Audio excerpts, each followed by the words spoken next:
जय हिंद दोस्तों। आज हम देखेंगे गंगा नदी का उद्गम स्थल कहाँ से हुआ है और कहाँ से होते हुए इसकी समाप्ति हुआ है। छोटा सा अगर इस पर नहीं भी दिखाई पड़ रहा तो दिक्कत लेने की बात नहीं, आप नोट्स बना सकते हैं। हम बोल देते हैं, आप नोट्स बना लीजिएगा, क्योंकि इस पर छोटा छोटा अक्षर इसलिए लिखे हैं कि क्या उतना पर दिखाई नहीं पड़ता वो छोटा अक्षर लिखने की वजह से, तो उसके लिए कोई टेंशन लेने की बात नहीं। हम खुद बोल रहे हैं, आप खुद नोट्स बना सकते हैं। इसमें ये देखेंगे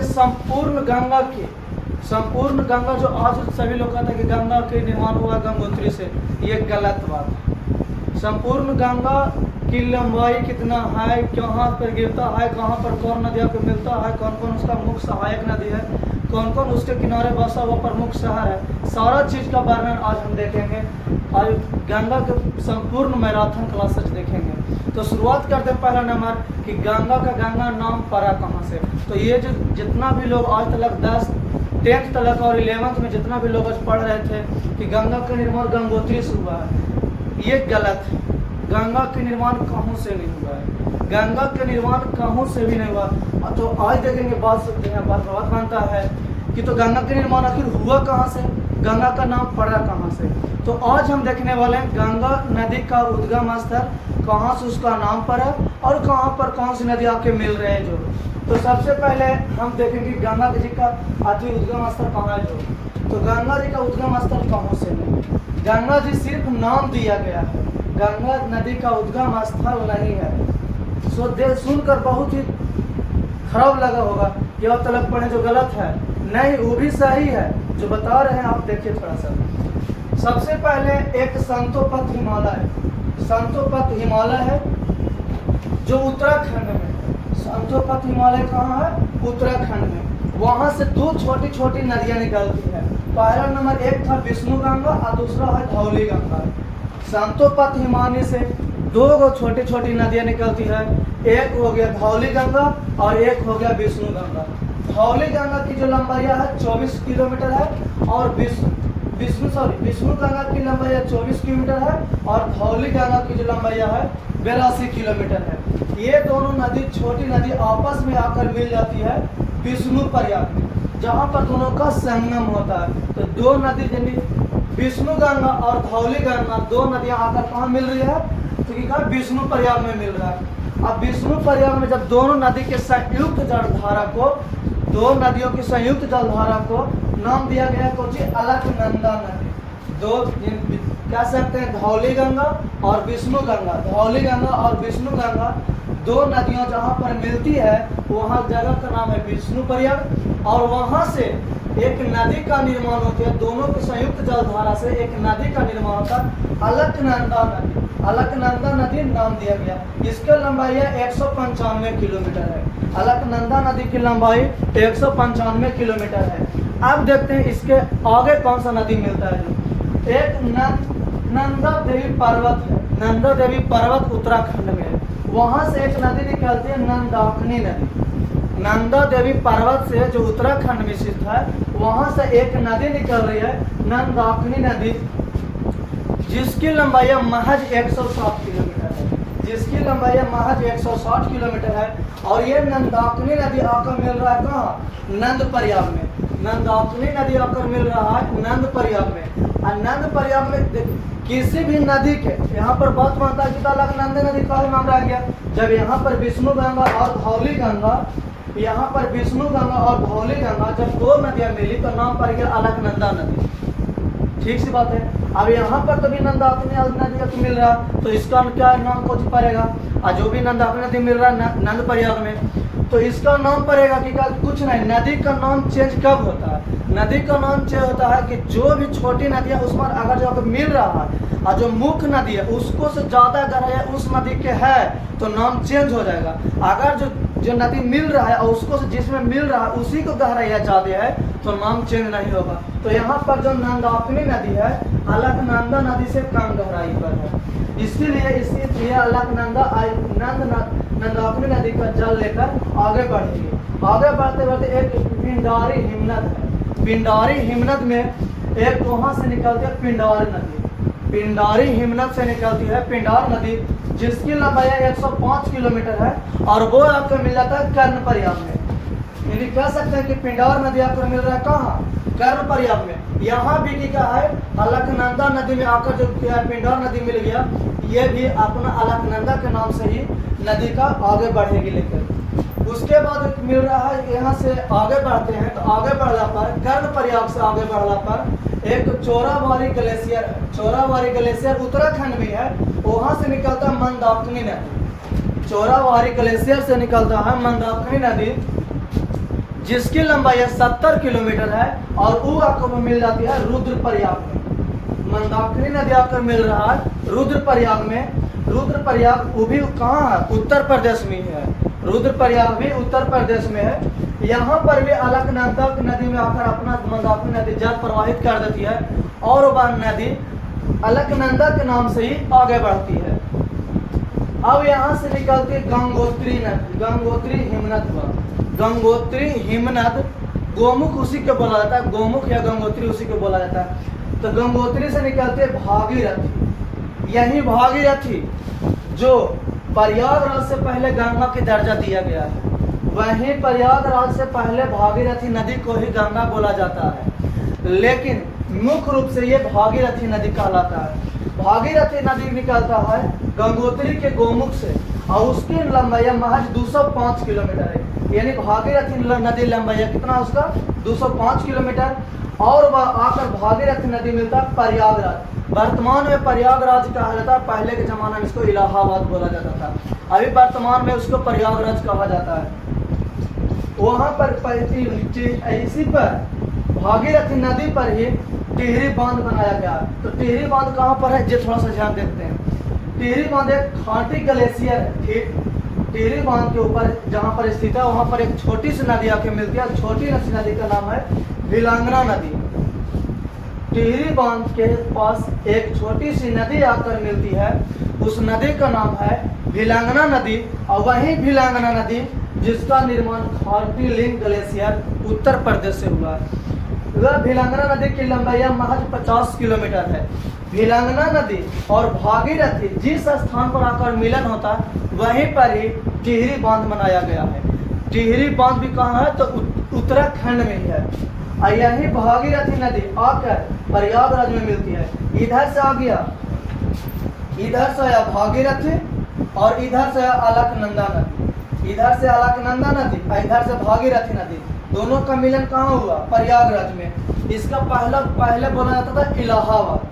ये कहाँ है, तो प्रयागराज उत्तर प्रदेश में। यहाँ पर देखा गया कोची कि अलकनंदा नदी और भागीरथी नदी की दोनों की गहराइयाँ लगभग तो बराबर है। और इसके पहले हम बोल चुके हैं कि अगर जो दोनों नदी की जो नदी आकर मिल रही है, जो मुख्य नदी है, उसका दोनों का अगर जो गहराई समान होता है तो वहाँ पर से नदी का नाम चेंज होगा।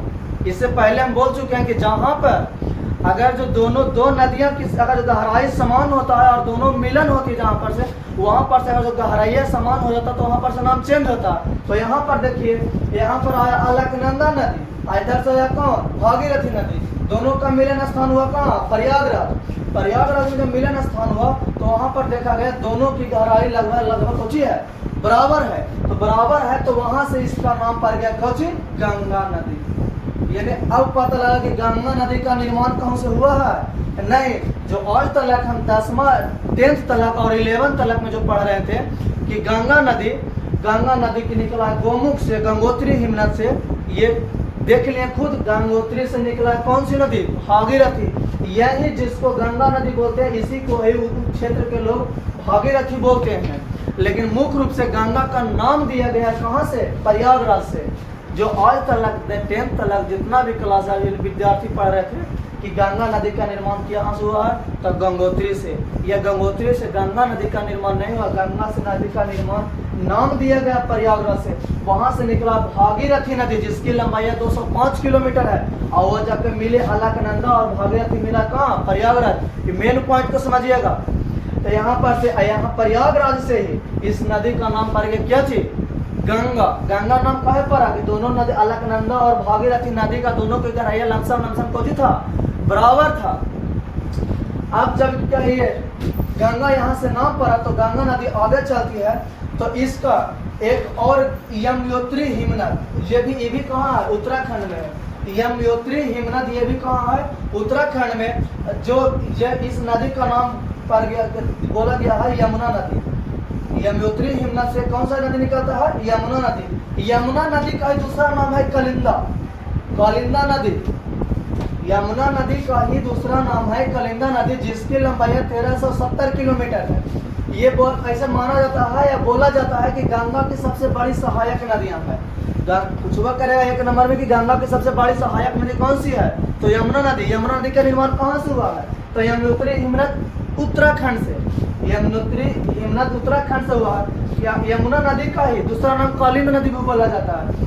ये यमुना नदी आकर मिलता है इलाहाबाद में, यानी प्रयागराज से सटले थोड़ा सा ही दूर पर मिलता है इलाहाबाद है। यानी इलाहाबाद के नया नाम प्रयागराज पड़ रहा है, यानी कैसे थोड़ा सा ही दूरी पर जाकर मिल गया कौन सा? यमुना नदी। यही यमुना नदी ही गंगा नदी जो था यमुना नदी से अधिक गहराया, तो यहाँ पर नाम चेंज नहीं होगा। यानी जल लेकर किस नदी के नाम से बहेगा? गंगा नदी के नाम से ही बहेगा। अब यहाँ से आगे से निकलता है फिर एक पौड़ी गढ़वाल। पौड़ी गढ़वाल एक जगह है उत्तराखंड में, वहां से निकल देता है एक रामगंगा नदी। पौड़ी गढ़वाल से निकलता है रामगंगा नदी, जिसकी लंबाई 696 किलोमीटर है। रामगंगा नदी जो आकर कनौज के पास मिल जाती है। कनौज भी उत्तर प्रदेश में है। कनौज उत्तर प्रदेश में है। यानी पौड़ी गढ़वाल से कौन सा नदी का उद्गम स्थल है? रामगंगा। इसकी लंबाई है 696 किलोमीटर। आकर मिल रहा है कहाँ पर? कनौज पर। कनौज एक जगह है जहाँ पर वही कनौज जगह जहाँ पर हुमायूं को शेर शाह ने 1540 ईस्वी में मार के भगाया था, वही कनौज जगह है। यहाँ पर भी देखा गया कि गंगा नदी की लंबाई गहराई अधिक है और रामगंगा की गहराई कम है। तो यानी आगे पानी जो लेकर बहेगा किस नाम से? गंगा नदी के नाम से। जब गंगा नदी के नाम से एक बोला था, आगे जब चलते गया तो आके मिला है घाघरा नदी। रामगंगा नदी के आगे जब चला गया देखा गया कुछ कि घाघरा नदी मिला। घाघरा नदी का निर्माण हुआ है शिवालिक पहाड़ी। शिवालिक पहाड़ी शिमला से। शिमला कहाँ है? तो हिमाचल प्रदेश की राजधानी कहाँ है? शिमला। वहां से एक शिवालिक पहाड़ी, वहीं से निकला है घाघरा नदी। घाघरा नदी की लंबाई देखा जाता है तो 970 किलोमीटर है। घाघरा नदी की लंबाई 970 किलोमीटर है। वही घाघरा नदी जो आकर मिल जाता है छपरा में। छपरा बिहार राज्य में पड़ता है और वही घाघरा नदी आकर मिल जाता है किससे? गंगा नदी से। जब यही गंगा नदी आगे चलती है तो एक और नदी आकर मिलती है गोमती नदी। गोमती नदी, तो गोमती नदी का देखेंगे गोमती नदी के निर्माण कहाँ से हुआ है, उसकी लंबाई कितनी है और कहाँ पर जाकर वो मिल रहा है। तो गोमती नदी का निर्माण हुआ फुलहर झील से। गोमती नदी का निर्माण फुलहर झील से या गोमताल झील से हुआ है। यह कितना बहुत क्षेत्र मैदानी भाग से भी निर्माण हुआ है, तो मैदानी भाग भी बोल सकते हैं। इसकी लंबाई 390 किलोमीटर है और ये जाकर उत्तर प्रदेश में गाजीपुर के पास मिल जाती है गंगा नदी में। यानी हम कह सकते हैं कि गोमती नदी यही वही गोमती नदी जिसको गोमल के नाम से भी जाना जाता है। गोमती नदी को गोमल के नाम से भी जानते हैं हम लोग, जिसको 300 लंबाई है, टोटल 390 किलोमीटर है और यह आकर गाजीपुर के पास मिल जाती है। फिर वही गंगा नदी आगे बढ़ती है अपना जल लेकर, तो आगे बढ़ती है तो वहां पर उसको मिलती है एक सोन नदी। सोन नदी जो आरा के समीप मिलती है। आरा यानी कोइलवर एक जगह है जहां पर आकर मिल जाती है। बिहार राज्य में ही आरा के पास एक क्षेत्र है, यानी जगह का नाम है कोइलवर। वहां पर आकर मिलती है सोन नदी। सोन नदी की लंबाई 784 किलोमीटर है। यही सोन नदी जिसको स्वर्ण नदी के नाम से भी जाना जाता है, वही सोन नदी जिसको स्वर्ण नदी के नाम से भी जाना जाता है। आइए सोन नदी का निर्माण मैकाले के पठार अमरकंटक के उत्तरी भाग से हुआ है। मैकाले का पठार अमरकंटक जगह है, उसके उत्तरी भाग से हुआ है किसका निर्माण? सोन नदी का निर्माण हुआ। आइए मैकाले का पठार मध्य प्रदेश में पड़ता है और ये सोन नदी आरा के पास आकर कोइलवर के समीप आके गंगा जी में मिल जाती है। फिर गंगा अपना जल लेकर आगे बढ़ती है तो उसके एक नेपाल तिब्बत की जगह से धौलागिरी पर्वत हुआ और नुवाइन हिमाल ग्लेशियर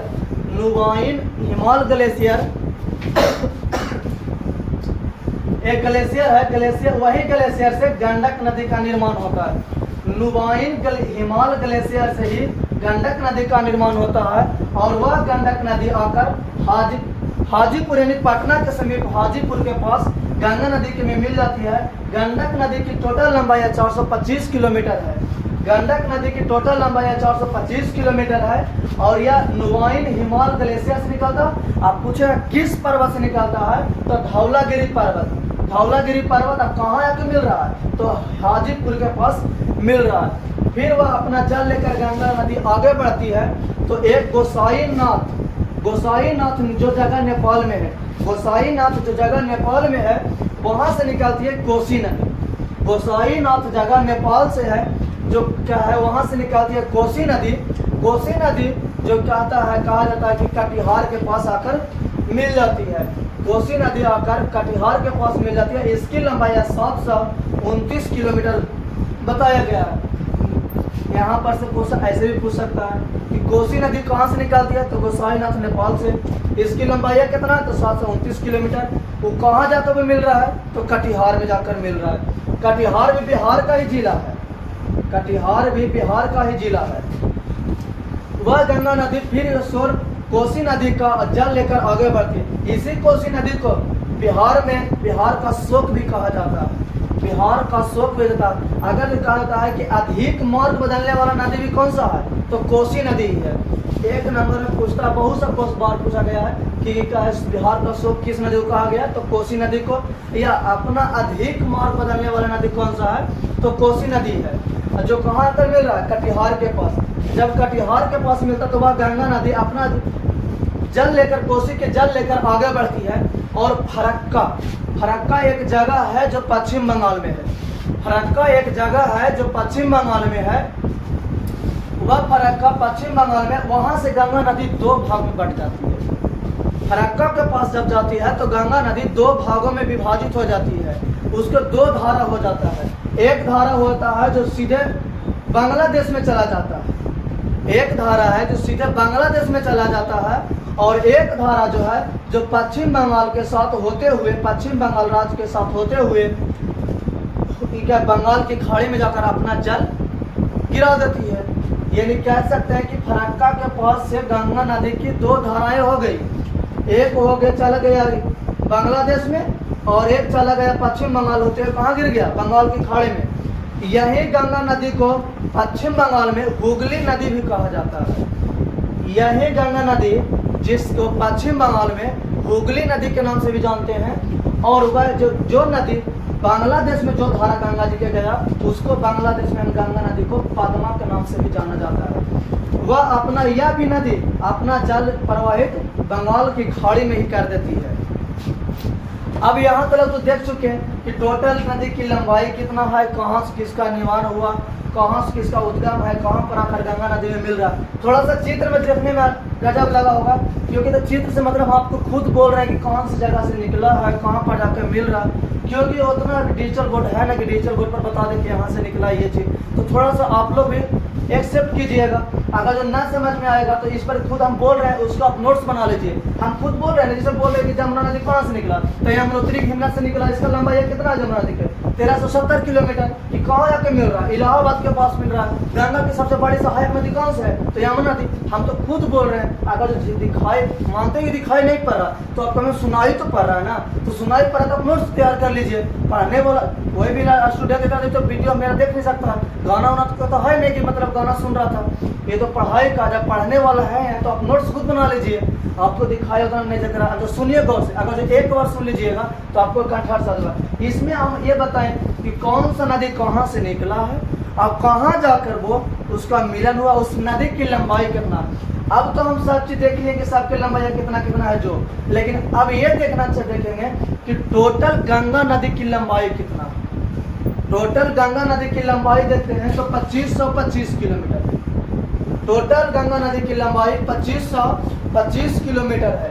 यही गंगा नदी जो सबसे बड़ा द्रोणी बनाती है, सबसे बड़ा द्रोणी। अब कुछ ये तो हम देख लें सहायक नदी देख लें। अब थोड़ा सा चलते हैं गंगा नदी के और थोड़ा सा विस्तार से देखते हैं, थोड़ा सा विस्तार से देते हैं। अब गंगा नदी की लंबाई टोटल कितना है, 2525 किलोमीटर। गंगा नदी की टोटल लंबाई कितना है, तो 2525 किलोमीटर है। तो अब यह बात रहा कि तो ये बताइए पहला नंबर कि गंगा नदी 2525 है, तो तू तो बताए कि वो बांग्लादेश में भी बहा है और एक बहता है भारत में भी, यानी हिंदुस्तान में। तो अब ये हमको ये बताइए कि बांग्लादेश में कितना किलोमीटर बहता है और भारत में कितना किलोमीटर बहता है। तो यह गंगा नदी भारत में 2510 किलोमीटर बहता है, 2510 किलोमीटर, यानी गंगा नदी भारत में कितना किलोमीटर बहता है, 2510 किलोमीटर। अब बाकी जो बच गया आप खुद निकाल लीजिए, 2525 टोटल है, 2510 बह रहा है कहाँ, भारत में, तो जो बचा जो बांग्लादेश में बहता है। अब यहाँ पर बात है कि गंगा नदी के किनारे कौन कौन सी जगह स्थित है।